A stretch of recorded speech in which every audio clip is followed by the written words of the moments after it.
Mingla Wagna, Wine Jiguna Training Center, online the Nandangan Joso Bare, Kupia Janatan Zangaro, InDesigne CS6 Install Nive, Shibare. Okay, InDesigne install Lokema, the Lokha Manakushi Bare, Internet Galopantanashi, Internet go, Peta, Kuara, window defender, no window defender software, Peta Machibare, window Amara, window defender paper. Never time a mouse leo dollar, search for allocation, search for Nilame, window to Fanasobi, Javi, Shalai Bame.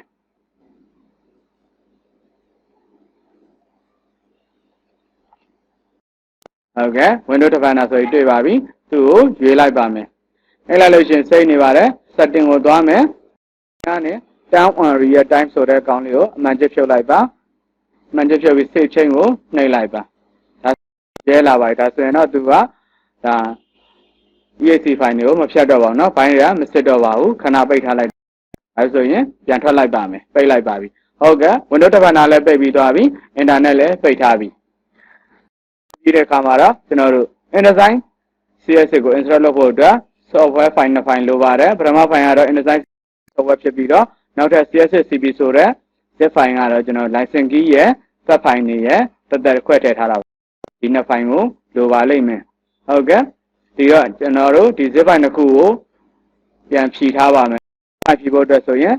ဒါ InDesigne CS6 ပေါ်မှာ click တစ်ချက်နှိပ်မယ် right click နှိပ်မယ်ကျွန်တော် 7 နဲ့ဖြည့်မှာဖြစ်တဲ့အတွက် 7 ကိုရွေးမယ်ကနေ extra here ကိုရွေးလိုက်ပါမယ်ဒါဆိုရင်တော့ zip file ဖြည့်နေပါပြီဟုတ်ကဲ့ဒါဆို InDesigne CS6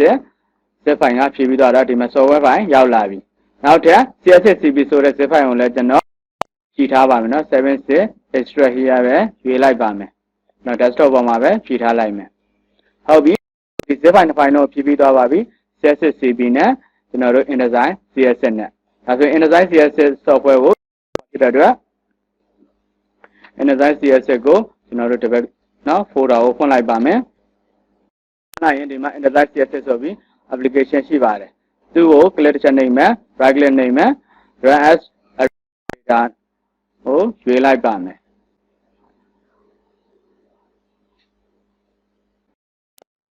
ဟုတ်ကဲ့ပါဒီလိုပေါ်လာရင်တော့ကျွန်တော်တို့ extract ကိုရွေးပါမယ်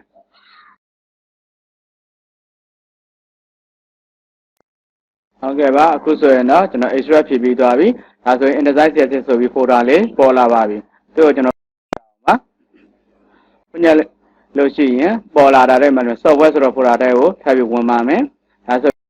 set as application file တွေ့ပါပြီသူ့ကိုလည်း select ပေးမယ် right click နှိပ်မယ် run as administrator ကိုရွေးလိုက်မေးလို့ရှိရင် ignore ကိုရွေးပါမယ်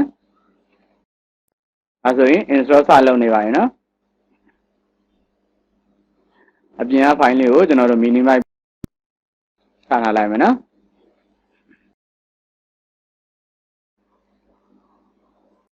ဟုတ်ကဲ့ပါဒီလိုမျိုးသုံးခုရွေးစရာပေါ်လာရင်တော့အပေါ်ဆုံးက install with ရဲ့ serial number ဆိုတာကိုရွေးပါမယ်ပေါ်လာရင် accept ကိုထပ်ပြီးရွေးပါမယ်ဟုတ်ကဲ့ serial key တောင်းလာပါပြီ serial key ကျွန်တော်တို့ဆောင်းနာဖြည့်ထားတဲ့ CS6 CP ဆိုတဲ့ folder ကိုဖွင့်မယ်ဖွင့်လို့ရှိရင်အောက်မှာ Adobe Master Collection ဆိုတာရှိပါတယ်ဒီ notepad လေးကို test file လေးကိုဖွင့်လိုက်မယ်နော်ဒီမှာခုရှိပါတယ်ကြိုက်တော့ရွေးလို့ရပါတယ်နော်ပေါ့ serial key ကို select ပေးလိုက်တယ် right click နှိပ်တယ် copy ယူခဲ့လိုက်ပါတယ်နော်ဒီ minimize ချထားမယ်ဟုတ်ကဲ့ serial number တောင်းတဲ့အကွက်ထဲကို click ချထားတယ် paste ကိုဒါဆိုရင် serial number တွေအလုံးဖြည့်ပြီးသွားပြီ next ကိုနှိပ်ပြီးဆက်သွားပါမယ်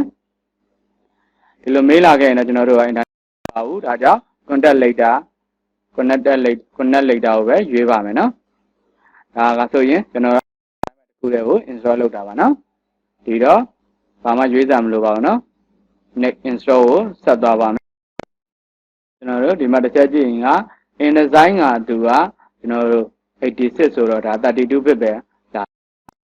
InDesigne က32 bit ပါတကယ်လို့နောက်ပိုင်းပတ်ဖိုင်နေဖြစ်ရင်သတိထားအောင်လို့ပါနော်ဒီမှာ86ဆိုပြထားတာဒါ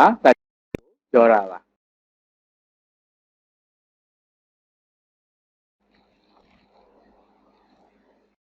Okay ပါဒါဆိုရင်တော့ install လုပ်လို့ပြီးသွားပါပြီเนาะ install လုပ်လို့ပြီးသွားရင်တော့ close ကိုနှိပ်ပြီးပိတ်လိုက်ပါမယ်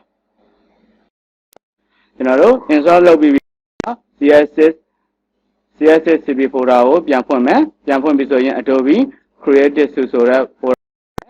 Crash 1ဆိုတဲ့ folder ကိုထပ်ဖွင့်လိုက်မယ်အဲဒီမှာအပေါ်က Disable Activation ဆိုတဲ့ file ကို double click နှိပ်ပြီးကျွန်တော်တို့ run လိုက်ပါမယ်ဟုတ်ပြီပြီးသွားလို့ရှိရင်တို့ဘက်ပြန်လိုက်မယ်နော်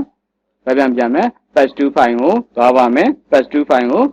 ဖွင့်မယ်ဖွင့်ပြီးဆို patch ဆိုတဲ့အကောင်ကိုဒါ click နှိပ်ပြီးဆိုရင် right click နှိပ်မယ် copy ယူပါမယ်နော်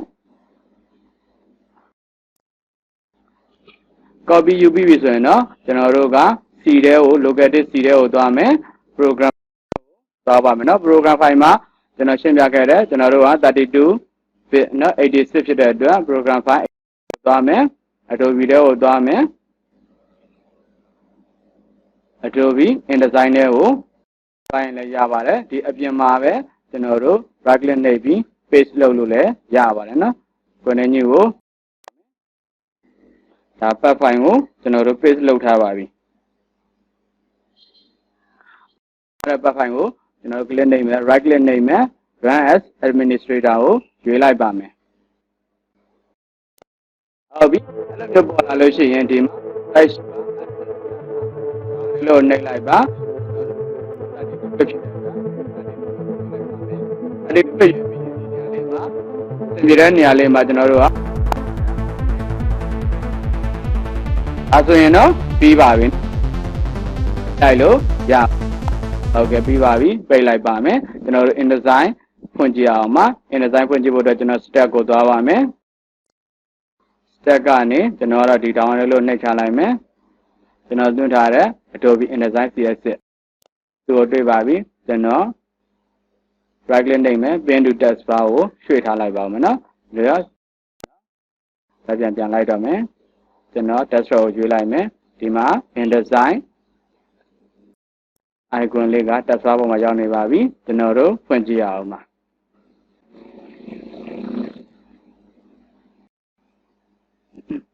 ခုဆိုရင်တော့ဒါ InDesigne file ဖွင့်လာပါပြီနော်ဖွင့်လို့ရကျွန်တော်တို့အသစ်ဖွင့်ကြရင်တော့ create document ကိုရွေးလိုက်ပါကျွန်တော်တို့ဖွင့်ထားတဲ့အဟောင်းတွေကိုဒါအရင်ကျွန်တော်ထားတဲ့အရင်မှာစိတ်ထားတဲ့ InDesigne file နဲ့ဖွင့်ကြရင်တော့ open နဲ့သွားပြီးဖွင့်လို့ရပါပြီနော်ဟုတ်ကဲ့ document ကျွန်တော်အသစ်ဖွင့်ကြည့်လိုက်မယ်ဒီမှာဒါ page setup တွေဒါချိန်ရုံပါပဲနော် A4 ရဲ့ letter ရွေးပြင်နော် okay ပါအဲဆိုရင် InDesigne file ပွင့်လာပါပြီနော်အခုနေ့တိုင်းပဲ install လုပ်ပြီးဆိုရင်ဒါ InDesigne file ကိုဖွင့်သုံးလို့ရပါပြီဗျ